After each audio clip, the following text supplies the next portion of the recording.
Selamat pagi, Pak, teman-teman. Kami dari kelompok Nusantara akan mempresentasikan materi kami mengenai hambatan virtual meeting menggunakan Microsoft Teams pada perkuliahan online untuk mahasiswa yang tinggal di kampung. Nah, pertama-tama kami perkenalan terlebih dahulu. Saya Safiris Lelahi. Saya Aditya Ramadan. Saya Franski Daniel Tambun. Nah, untuk materi pertama akan saya sampaikan. Dengan peningkatan teknologi setiap hari, tidaklah sulit untuk berhubungan dengan orang-orang di berbagai negara, berbagai daerah, berbagai kota. Aplikasi obrolan video seperti Skype, Google Hangout, Microsoft Teams sedang tren untuk berkomunikasi dengan orang-orang. Sebelum melakukan virtual, seseorang harus memastikan bahwa aplikasi tersebut berhasil diinstal dan dijalankan komputernya. Dia harus masuk menginstal detail spesifik dan memastikan bahwa dia membagikan detail ini dengan peserta lain yang ada di grup atau Teams. Dengan cara ini, orang lain dapat memanggilnya ataupun sebaliknya. Koneksi internet adalah merupakan faktor terpenting dalam memainkan virtual meeting ini. Kemudian, selama pertemuan, salah satu pihak memanggil yang lain dan suara kedua belah pihak harus jelas satu sama lain. Salah satu pihak harus mencatat pertemuan agar dapat dirangkum pada akhir pertemuan.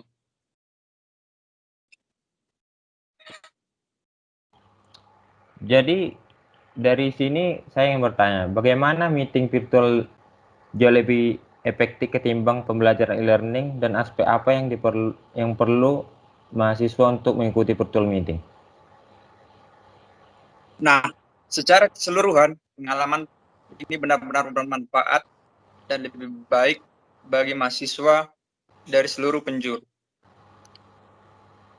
Daripada sekedar berkomunikasi melalui e-learning, melalui forum, melalui email, atau pesan WA. Nah, orang-orang tersebut dapat mendengarkan dan mengetahui tentang orang lain secara langsung, dan semua pertanyaan dapat diselesaikan pada saat itu juga. Ini adalah cara yang sangat nyaman untuk berinteraksi dengan orang lain dengan lintas batas. Beberapa aspek lainnya, termasuk bahwa setiap orang harus tahu bagaimana menggunakan aplikasi tersebut dan harus menyadari gangguan teknis dasar yang mungkin mereka temui untuk menghindari pemborosan waktu. Selanjutnya harus ada waktu terpisah di akhir untuk mengajukan pertanyaan, karena mengajukan pertanyaan di tengah percakapan mengganggu jalannya pertemuan dan orang mungkin tidak menyukai. Kemudian pada pembahasan selanjutnya akan dibantu jelaskan teman saya, Adit. Silakan, Adit.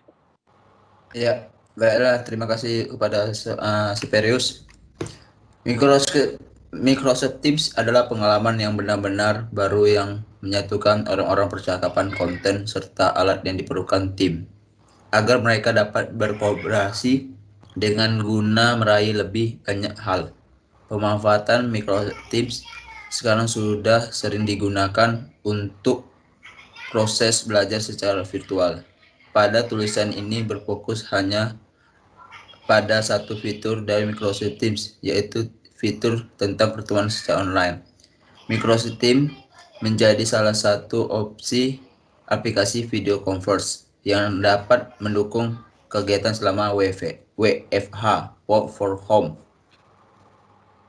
Nah, dari sana saya ingin bertanya kepada Adit, keterbatasan kemampuan perangkat juga menjadi kendala untuk mengikuti virtual meeting dan melakukan instalasi pada aplikasi Microsoft Teams.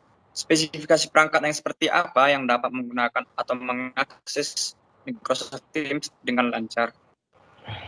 Ya, baiklah. Saya akan menjawab pertanyaan dari Saverius. Aplikasi ini bisa di-download gratis dan tersedia untuk laptop maupun komputer Mac, Windows 32-bit atau 64-bit, hingga smartphone berbasis Android dan juga iPhone. Dapat dilihat dari pendapat di atas, Microsoft Teams khusus meeting online mendukung banyak platform, sehingga khusus untuk perangkat pendukung tidak terlalu masalah. Semenjak ada pandemi COVID-19, penggunaan aplikasi rapat online menjadi meningkat. Pembelajaran yang ada di perkuliahan pun dialihkan menjadi virtual meeting karena ditiadakannya pembelajaran V2V atau face to face. virtual meeting ini memiliki keunggulan. Berikut adalah list kelebihan dan kekurangan virtual meeting. Kelebihan dari virtual meeting, mahasiswa yang pada umumnya diam pada pertemuan face to face lebih cenderung menjadi aktif pada virtual meeting. Kemudian fleksibilitas kelas dapat dilakukan dimanapun mahasiswa berada tanpa harus datang ke kelas, melatih kemandirian mahasiswa dalam sistem pembelajaran agar menjadi aktif. Mahasiswa jadi lebih explore dalam menggali materi melalui browsing internet. Ya, saya di sini kekurangannya ke teman saya Fransky. ya, saya akan melanjutkan penjelasan dari adik tadi. Saya akan menjelaskan kekurangan dalam penggunaan virtual meeting. 1. Mahasiswa cenderung menyepelekan kelas online karena kehadiran tidak dapat didata secara valid, sehingga mahasiswa menganggap bahwa kehadiran virtual meeting tidak dapat dicatat oleh sistem. Dan yang kedua, banyaknya mahasiswa yang terlambat masuk ke dalam virtual meeting sehingga membuat pembelajaran menjadi kurang efektif, dikarenakan beberapa mahasiswa yang masuk di pertengahan sesi tidak mengerti materi yang sudah disampaikan sebelumnya, sehingga banyak pertanyaan yang diulang. Dan ketiga, minimnya semangat mahasiswa dalam mengerjakan tugas yang sudah diberikan. Dan keempat, mahasiswa tidak dapat dikontrol karena banyak mahasiswa yang mematikan kamera pada saat pengajaran berlangsung.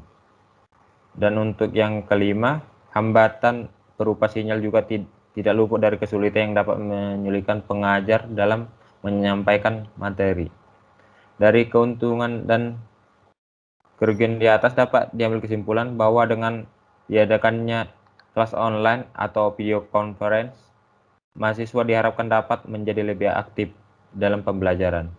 Perihal absensi dalam video conference dapat ditarik kesimpulan bahwa perlunya absensi yang dilakukan di aplikasi yang ada agar mahasiswa lebih bisa menghargai kedisiplinan waktu yang ada.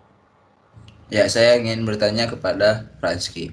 Bagaimana cara mengatasi permasalahan pada saat online dikarenakan jaringan yang tidak baik, terkhusus bagi mahasiswa yang berada di daerah?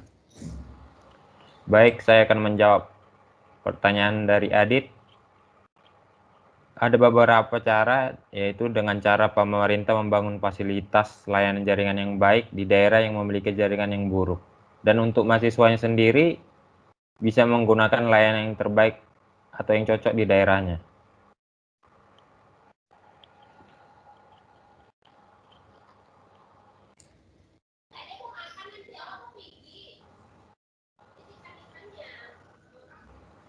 Untuk Saperius, tolong dibuka voice-nya, nggak terdengar kami. Nah, demikian hasil meeting kami berupa hambatan virtual meeting menggunakan Microsoft Teams pada perkuliahan online untuk mahasiswa yang tinggal di kampung. Jika ada kesalahan kata, kami minta maaf. Selamat pagi dan terima kasih.